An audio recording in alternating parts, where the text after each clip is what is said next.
Good morning. Today is October 12th, and we are talking about, or excuse me, October 13th, and we are talking about territorial expansion. So it's SOL 6A. All right, so as you look at the map, gives you the dates and the areas that are taken in as possessions of the United States. So you can see we had a lot of rapid growth. All right, Thomas Jefferson is going to be the one that's credited with one of the biggest territories being added, and that is the French territory that we call now the Louisiana Purchase. It was in 1803. It's going to double the size of the U.S., but it's also going to increase our debt. But 15 million, it was a bargain. Thomas Jefferson himself was really, really apprehensive because you remember he is an anti-federalist, so he believes any and everything needs to be in the Constitution, and if it's not listed in the Constitution, you shouldn't do it. So there was no words in the Constitution about adding territories and purchases, etc. So he was kind of perplexed at what to do, but ultimately he decided, you know what, I think this is the best for the country, and he okayed the purchase. And here's a quick video. If you have a chance, you can watch the video. The defining moment of Jefferson's presidency. All right, so he is going to quickly go, hey, you know what? Let's find out what we got here. He had heard rumors and stories about things, but he himself was like, I need to send some adventurers out to check this out. So he's going to send Lewis and Clark out. And they're going to be on a 2-year trip going out to see what it is. Their goals, with the aid of Sacagawea, who's acting as interpreter and guide, are to, one, make contact with Native Americans. You know, remember on the East Coast, relationships hadn't been very good, so he's going to try to see if we can, work things out. He needs to gather information on the natural resources. What does this land have to offer?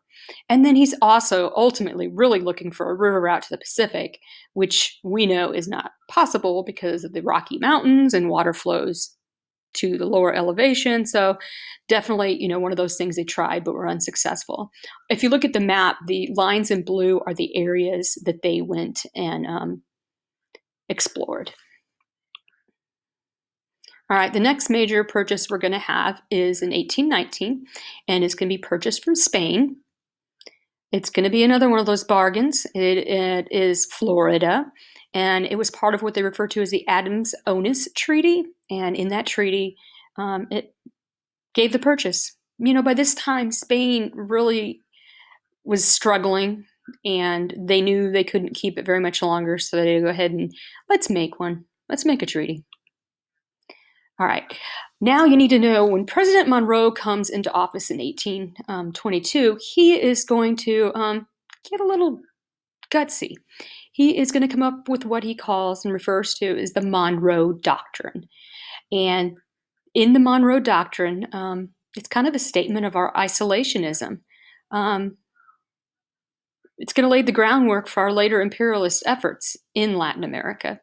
As you look at it, there are 4 major points that are brought up. First thing is the Americas should not be considered for future colonization by European powers. So, okay, Great Britain, you own Belize. It's okay. But don't you dare think you're going to go into the middle of the Amazon and claim some territory. Okay, so what was there was fine, but we're not going to have any growth of any colonies.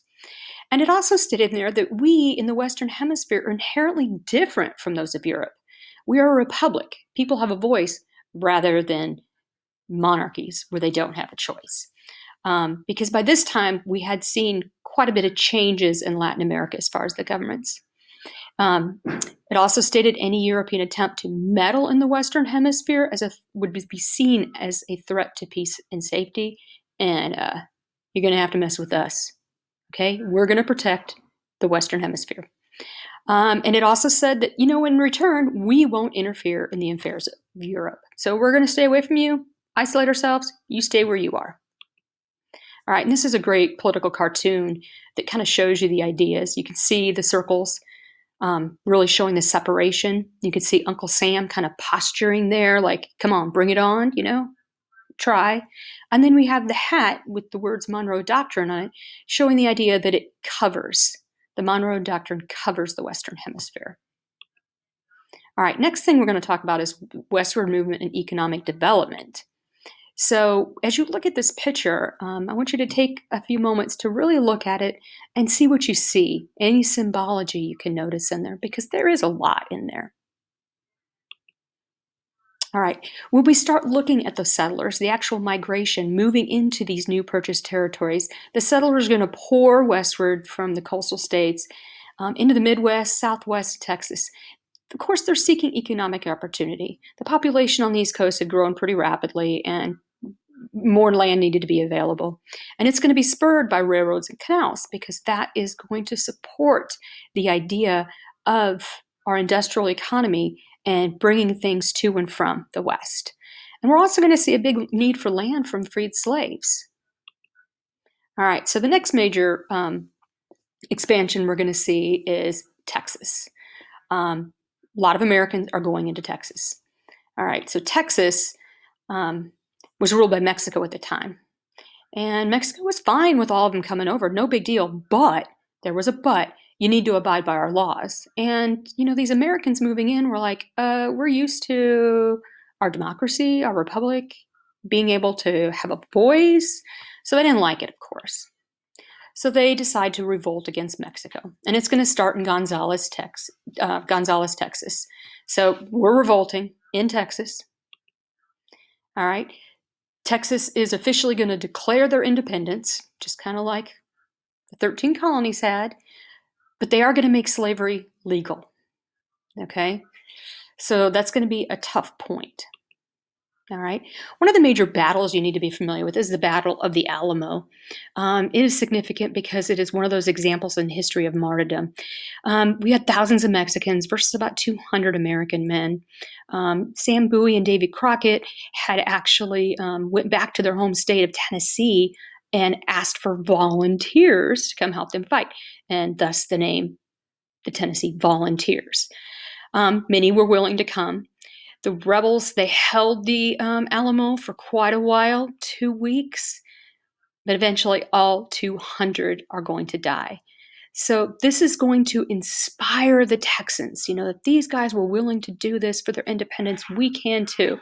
And ultimately, it's going to be very beneficial to Texas.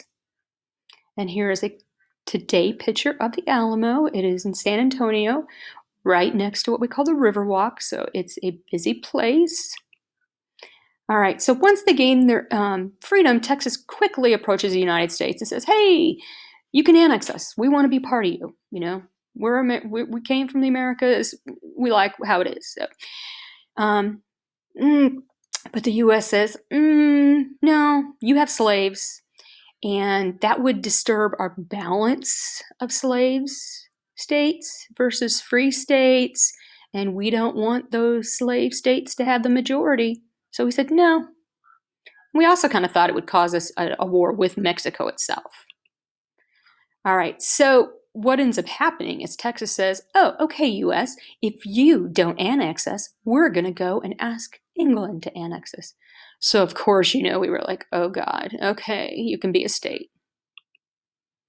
All right, so when we look at the map of purchases, we can see the next Texas annexation. So it wasn't only Texas, we're looking at land in lots of different states.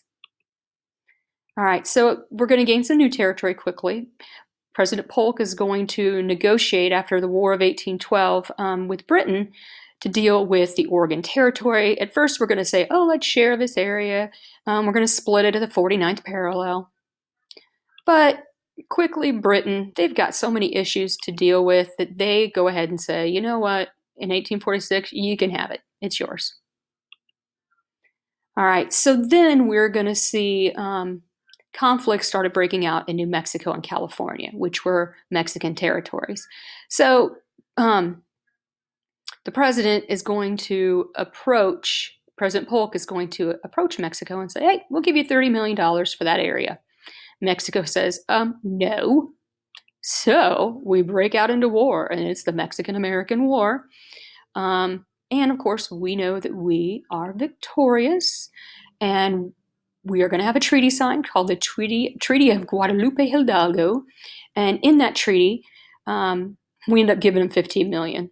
So Mexico, could have doubled that price, not had the loss of lives from war, cost of war, etc. But lesson learned for them. All right, now we also need to talk about the impact of our first Americans, the Native Americans. We know that they were repeatedly defeated in conflicts with the settlers and soldiers. They were outweaponed, and they kept being pushed from their ancestral homelands farther and farther west. One major example is going to be the Trail Tillers, and we'll talk about in the next slide. This pushing of west is going to remain until the 19th century. It's only going to stop for a little bit because we're going to have a civil war. All right, one of the big events is called the Trail of Tears. We have the Cherokee Indians that are located in Georgia, and President Jackson tells them they have to leave.